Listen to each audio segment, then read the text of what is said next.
Graças e paz, irmãos. Boa noite, graças a Deus. O Senhor é bom, poderoso. Estava tentando lembrar de que ano que é essa canção aí. Que quando eu converti, ela já tinha uns 5 anos. Tem gente que fala assim, não, uma canção nova, eu não conheço não. Já tem uns 35 anos. Glória a Deus, como é bom.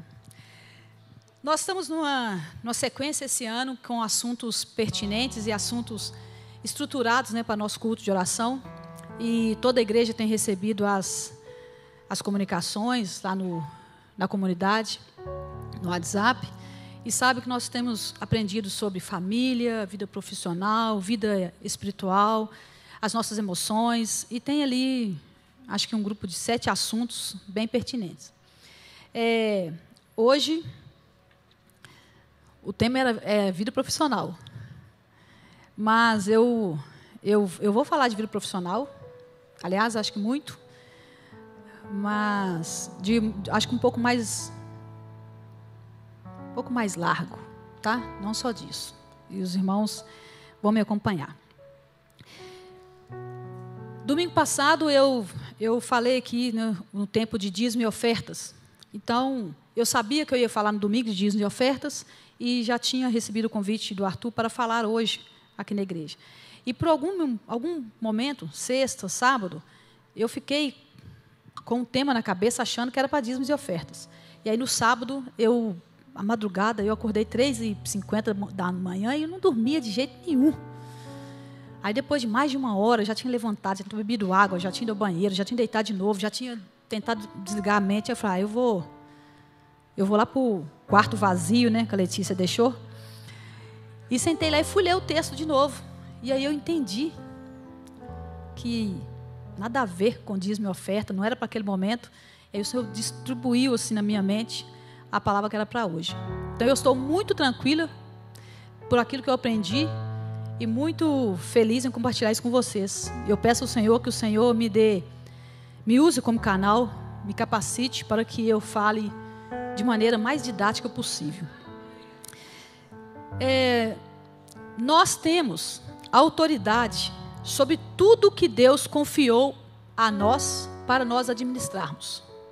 Então, aquilo que Deus confiou a você para administrar, você tem autoridade sobre isso. Deus te deu autoridade sobre isso. E é bom saber disso, né? É bom saber que eu tenho, o Senhor me confiou coisas para eu administrar e eu tenho autoridade sobre isso. Deus me deu autoridade sobre isso. E aí, eu tenho liberdade. Eu posso tomar decisões. Eu posso escolher que caminho tomar ou que decisão tomar. E eu vou tomar segundo aquela do conhecimento que eu tenho, da experiência que eu tenho, dos conselhos que eu busco, mas a decisão final é minha. Eu escolho. Mas isso não é só muito bom, mas também pode não ser bom. Por quê? Porque os resultados das decisões tomadas é de quem? É nossa. Eu tomei decisão, aquilo deu muito certo, deu muito bom, ou deu muito errado, deu muito ruim, a decisão é minha. Tem até um ditado popular, mas na verdade tem um fundo bíblico, né? Que a semeadura é opcional, a colheita é obrigatória. Então, aquilo que eu tomo decisões, tenho liberdade, autoridade para fazer, eu também tenho responsabilidade de assumir os resultados, de viver com os resultados. E aí, a gente pode ficar um pouco meio assim, e agora, isso é bom ou ruim? E Deus nos deu autoridade. Nós temos autoridade sobre nossa família, o Senhor nos deu uma família, falou, administra a sua família. O Senhor nos deu autoridade para escolher os nossos estudos, o que eu quero estudar, o que eu quero tentar como carreira, me doar como carreira. O Senhor nos deu autoridade sobre nossos relacionamentos. Eu escolho quem vai conviver comigo, quem vai comer comigo na mesa, quem eu convido para minha casa, ou com quem eu no trabalho só dou oi, tudo bem, beleza, e é só trabalho. Eu escolho os meus relacionamentos. Eu escolho administrar minhas emoções. Nós temos algumas emoções, alguns temperamentos, né? Então, existem os coléricos, né? Os sanguíneos, os melancólicos. Então, conforme for que a gente vai se conhecendo, a gente sabe que a gente precisa de determinado tipo de ajuda ou um determinado tipo de vigilância o tempo todo. Mas eu escolho administrar isso. Eu escolho a minha carreira. E eu também tenho autoridade sobre o meu dinheiro. Eu posso escolher ser generosa ou não. Eu posso escolher investir ou não. Eu posso escolher comprar ou não. Usar o cartão de crédito ou não. Problema meu. Não é assim? Quando eu penso em família, quando eu falo assim, eu posso escolher, assim, nós podemos escolher, né? Porque a gente, quando está em um casal, as escolhas, a maioria delas, elas são compartilhadas. Quando a gente pensa nas consequências, às vezes pode dar um pouco de medo. E isso é bíblico, sabia? Nós vamos ler Eclesiastes capítulo 8, e aí nós vamos descobrir um pouco por que a gente tem medo. Eclesiastes capítulo 8, eu vou ler a partir do versículo 5, eu acho que são só 2 ou 3 versículos.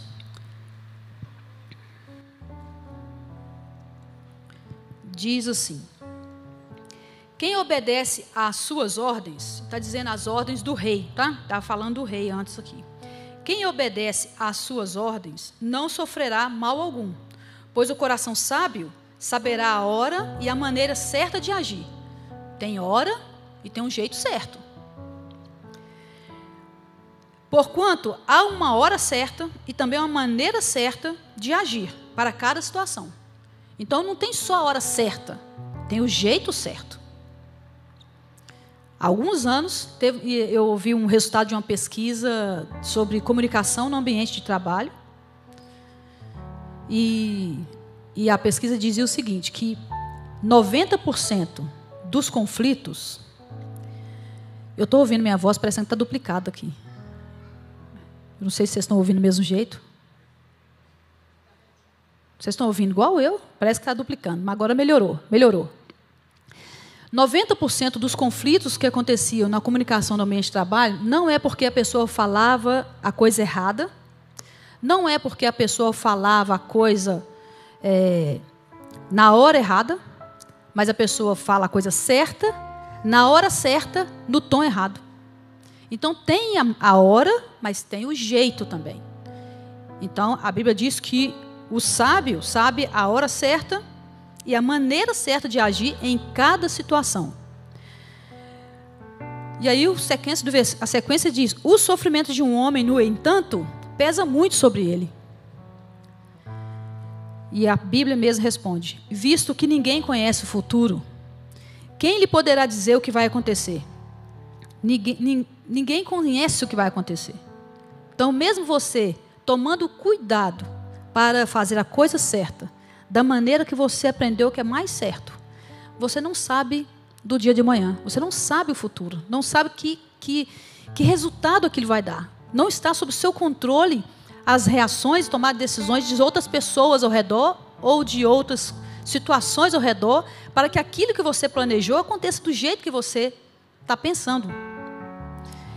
É por isso que a gente fica assim, temeroso. Você toma uma decisão e fica, será que vai dar certo? Será que eu estou entrando numa coisa que eu não vou dar conta? Será que eu devia assumir isso mesmo? Será que eu começo esse curso? Será que eu mudo de trabalho? Será que é essa pessoa? Então a gente fica cheio de indagações. E às vezes, eu fico pensando assim, como é que eu vou lidar com tanta pressão? Como que nós vamos lidar com tanta indagações? Com tanta situação? É melhor ficar acuado num canto e não tomar decisão nenhuma? Mas nós sabemos que não tomar decisão já é uma decisão. Você pode escolher não fazer nada, mas é a sua decisão. Aí o que as pessoas decidiram por você, você escolheu. Então, até não fazer nada é uma decisão. Como que a gente faz? A Bíblia tem, na sua totalidade, toda a palavra de Deus, ela tem instruções, conselhos. O versículo de Isaías diz que o Senhor é um maravilhoso conselheiro. Ela tem conselhos, orientações, direções para todas as áreas da vida da existência humana. Sobre tudo o que você pensar. Tem conselhos ali. Tudo mesmo. Sem assunto tabu na sua vida. Você pode saber que o Senhor deixou instrução para algumas coisas, para aquilo, algumas instruções na palavra do Senhor. Por isso que é necessário e é o diferencial na vida de um cristão conhecer a palavra de Deus. Que se você não conhecer, você vai depender daquilo que vão te ensinar somente. E quando você conhece, o Senhor traz à sua mente aqueles textos. Você lembra onde está aquilo, lembra quem escreveu, vai lá buscar. E quanto mais intimidade com a palavra do Senhor, mais você sabe onde buscar. E Ele tem essas orientações. Deus sempre tem um dedo apontado, né? Vai por essa direção, vai por aqui. E isso está dentro da palavra de Deus. O que acontece é que muitas vezes nós evitamos alguns processos. A gente queria pular algumas etapas, né? Umas etapas que nos desafiam. Nós vivemos numa geração que não gosta do confronto. Uma geração que o desejo mesmo era ser feliz, não importa a que preço for. Ainda que seja em detrimento de a insatisfação ou a infelicidade de alguém. O importante é ser feliz. Isso é uma cilada desse tempo. A gente tem preguiça de ler. Nós somos de uma geração da figurinha, né? Antigamente a gente pegava livro, eu gosto de ler livro, que tem mais figura. Hoje não, hoje figura tem que ser rápido, o vídeo tem que ser rápido, tudo tem que ser muito rápido, senão as pessoas não consomem. Então nós somos uma geração que está perdendo a capacidade de raciocínio, de interpretação de textos. E isso acontece conosco. Sabe quando você pega a Bíblia para ler e dá um sono? Isso não é só espiritual, não. É hábito.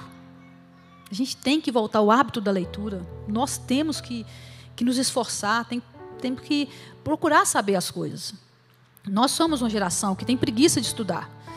Nós temos um coração enraizado na cultura, né, do jeitinho brasileiro, da situação mais fácil. E se for o confronto que vai fazer a gente investir nossa força, nosso esforço para mudar alguma coisa, é uma mudança que nos custa algo, se a gente puder evitar, a gente evita. Isso não é... Eu não posso generalizar, tá, irmãos? Não é generalizado. Isso, vamos dizer assim, é um grande número. E talvez eu esteja no meio desse número. Mas a nossa geração é um perigo. Nós estamos vivendo um momento de muitas ciladas nesse assunto.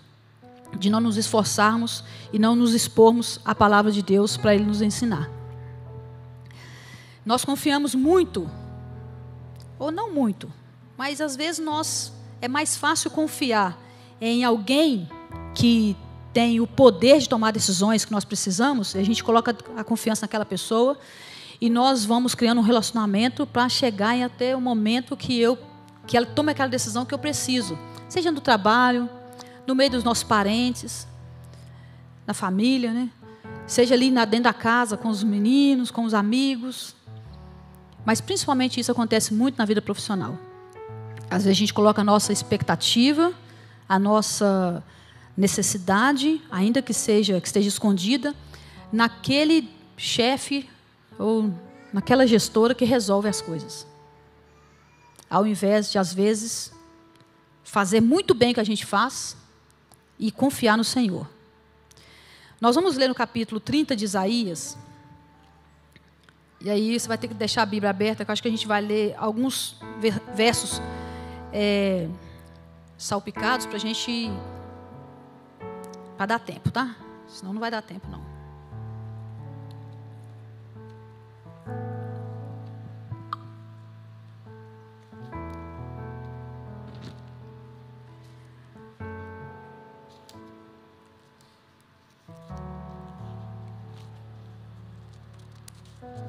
Capítulo 30, começa assim: ai dos filhos obstinados, declara o Senhor, que executam planos que não são meus, que fazem acordos sem a minha aprovação, para juntar pecado sobre pecado, que descem ao Egito sem me consultar, para buscar proteção no poder de Faraó e refúgio na sombra do Egito.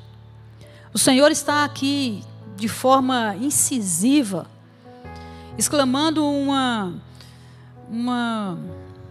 desgosto sobre os filhos, dizendo que executam planos que não são meus e fazem acordos sem a minha aprovação. E descem para o Egito sem me consultar e buscam proteção no poder de Faraó. O Egito era uma nação e Faraó era o seu líder. Faraó, os faraós, né, se colocavam em posição de Deus. Eles eram Deus no Egito. E o Egito é toda a estrutura sistêmica de uma nação.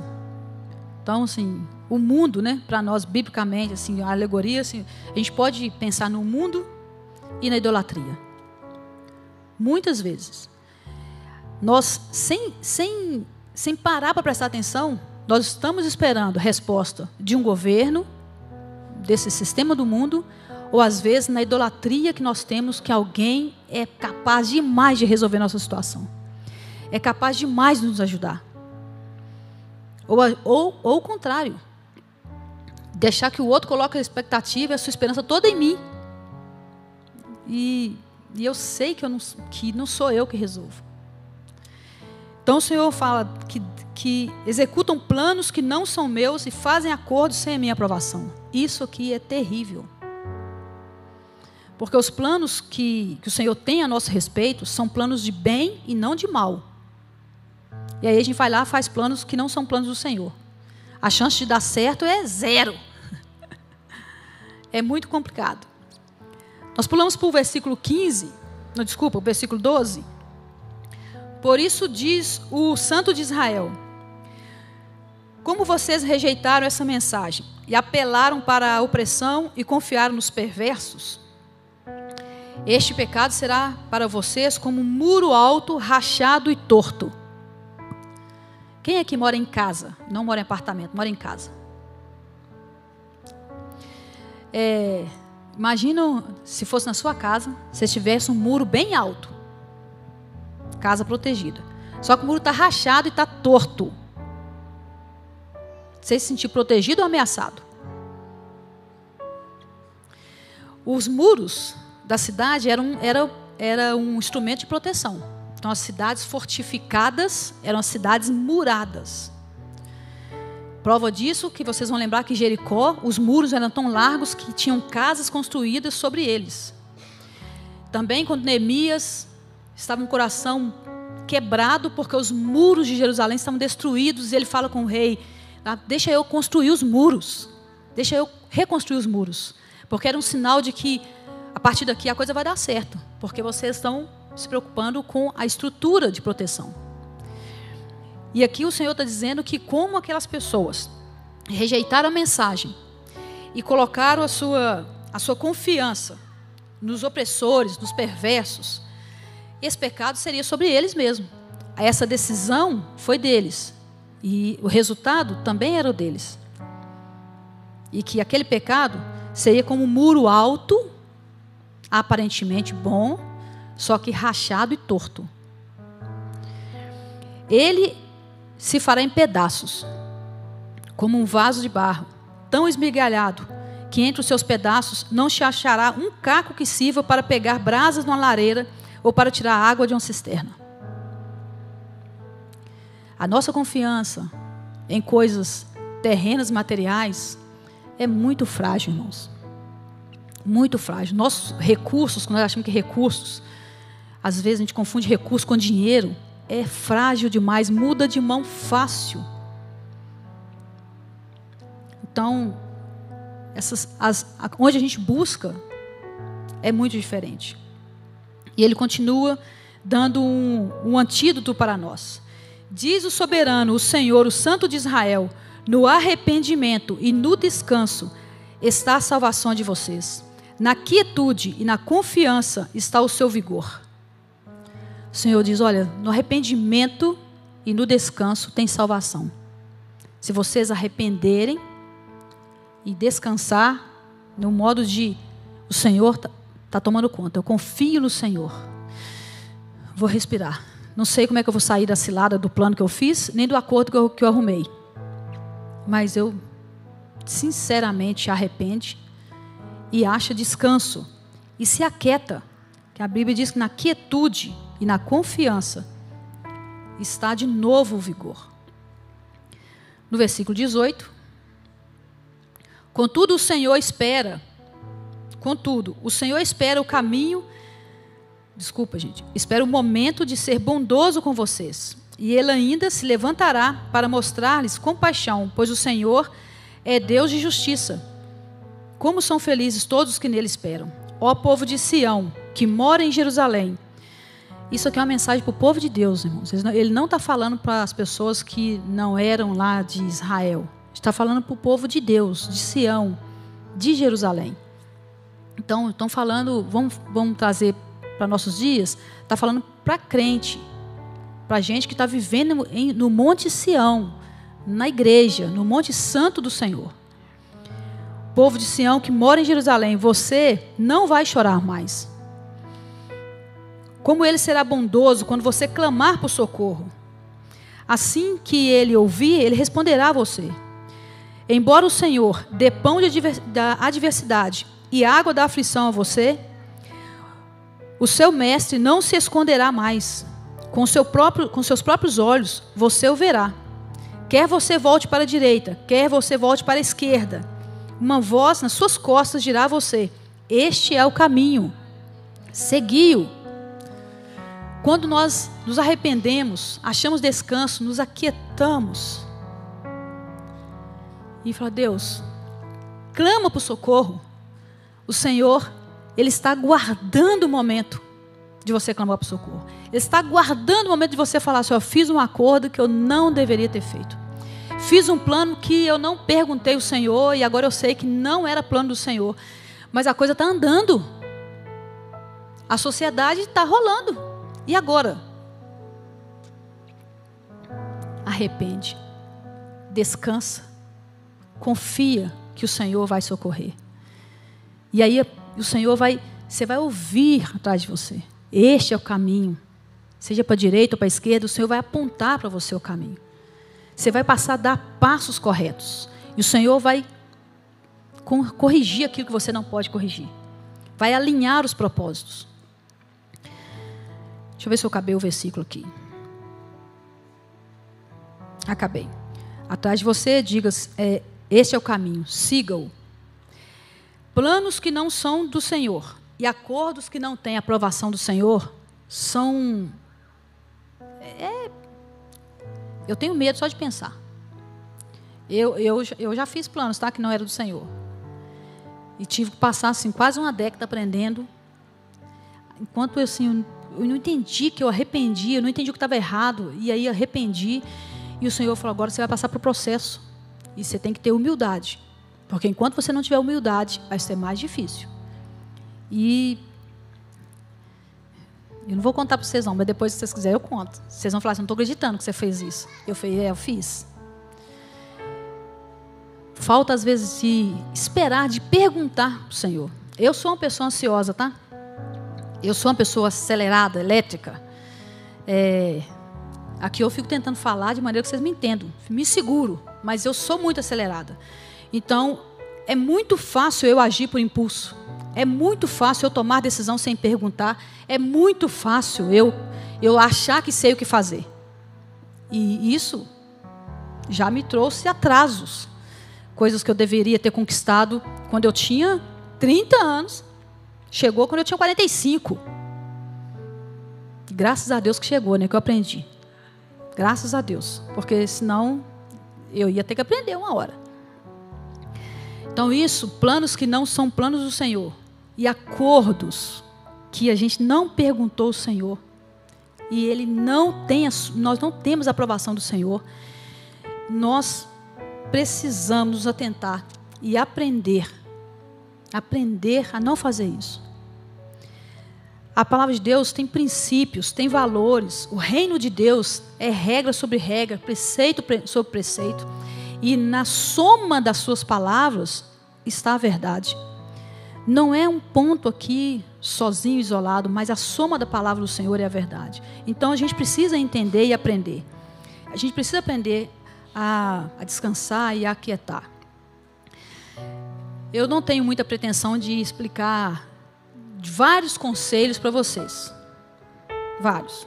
Bom, mas eu quero lembrar de um que a Bíblia diz no 2 Coríntios 6,14, que vai de encontro a isso, e eu quero que a gente seja o ponto principal para a gente orar. Diz que 6,14 diz: não se ponham em julgo desigual com os descrentes, pois o que tem em comum a justiça e a iniquidade? Ou que comunhão pode haver a luz e as trevas? Negócios, associações, relações. Às vezes a gente não para pensar se o outro tem princípios como aqueles que você vive, como aqueles que você está aprendendo. Valores. Como que a pessoa lida e toma decisões diante de determinadas situações. O coração é justo, é íntegro? Ou quer lucrar a qualquer custo? Está alinhado os pensamentos? E Paulo, ele usa essa palavra descrente, e hoje nós vamos falar só de crente, só de descrente não. Tem crente que às vezes é melhor naquele momento de vida não se associar ainda com ele. Ainda tem momento para aprender, e o momento de vida e relação da gente com o outro ainda não está alinhado. Então, isso é muito usado em relacionamento, né? Namoro, pai adora falar isso para os meninos, né? Não, meu filho, não vai namorar esse menino é crente, não se põe em julgo desigual. Mas isso está além dos relacionamentos amorosos. Está em nossas parcerias, as nossas amizades, no nosso trabalho, as nossas associações mesmo, acordos comerciais, maneiras de lidar. É muito mais além, né? O ideal é a gente não fazer acordos sem a aprovação do Senhor. Essa é a palavra do Senhor. Não faça acordos sem a aprovação do Senhor. Não trace planos sem ser planos do Senhor.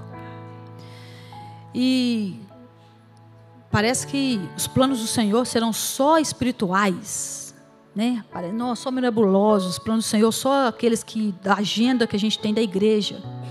Irmãos, a sua vida natural, dentro do seu trabalho, é plano do Senhor.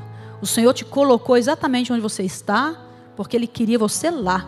E se você ficar atento nos planos dEle, você vai ser canal de salvação, de libertação, de conselho para alguém. Quando Neemias foi reconstruir o muro era pedra, cimento, né? Barro, não sei que material usava, mas era uma obra natural. E eles sofriam ameaças dos inimigos, e eles chegavam ao ponto de ter uma colher de pedreiro na mão e uma arma na outra. E era uma obra espiritual. E eles não trabalhavam construindo muro, falando em línguas, não. Trabalhavam esperto, com o olho aberto. Enquanto uns dormiam, outros vigiavam. E era uma obra espiritual. Então, os planos do Senhor para nós, os planos do Senhor, estão no nosso cotidiano. E a gente pode perguntar: Senhor, qual que é a sua agenda hoje? Qual é o plano hoje? Eu estou aqui. Pode me usar.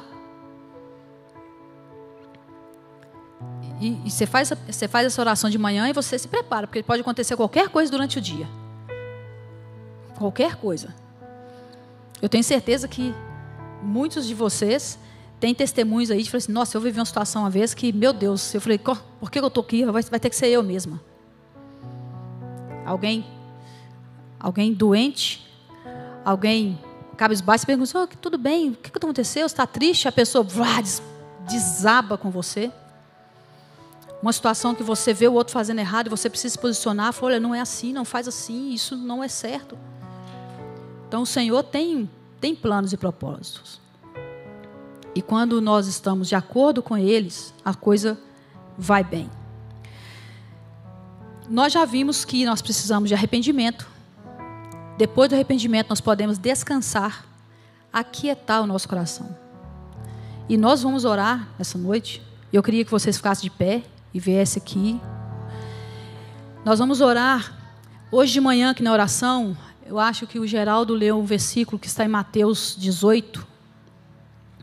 Eu acho que é o 18, né? Que diz que tudo o que ligares na terra será ligado no céu. E aquilo que desligar na terra será desligado no céu. Essa palavra de Jesus Jesus estava falando sobre quando alguém vê um irmão pecando, então que aquele irmão seja chamado, seja corrigido em particular, e se em particular ele não atentar para a correção, era para chamar outra testemunha para corrigir aquele irmão, e aí Jesus fala isso. Então está no contexto de comunidade, está no contexto de igreja, vamos falar assim. Então, como igreja, como comunidade, nós temos responsabilidade e autoridade sobre essa palavra. Se a gente tem aqui acordos que já foram feitos, já tá acontecendo. Associações comerciais mesmo, né? Criou sociedade, ou fez uma parceria com uma outra empresa, que você está percebendo que aquilo não está dando certo. Um trabalho, uma função que você queria muito, que agora você percebe assim, não era isso que eu queria, não era isso que está sendo bom para mim, está me trazendo desgosto, está me adoecendo. Nós, como igreja, nós vamos orar e nós vamos ou ligar ou desligar, no nome de Jesus. E com fé, porque você não vai ver isso agora, em olho nu, mas pela fé, nós vamos crer que o Senhor vai desfazer determinados tipos de acordos ou consequências ruins dele. E o Senhor vai nos dirigir em novos passos. Nós prestamos atenção, perguntar qual é o plano do Senhor. E o Senhor está de acordo com isso? Pediu o acordo do Senhor antes. Tá? Vem aqui na frente, por favor.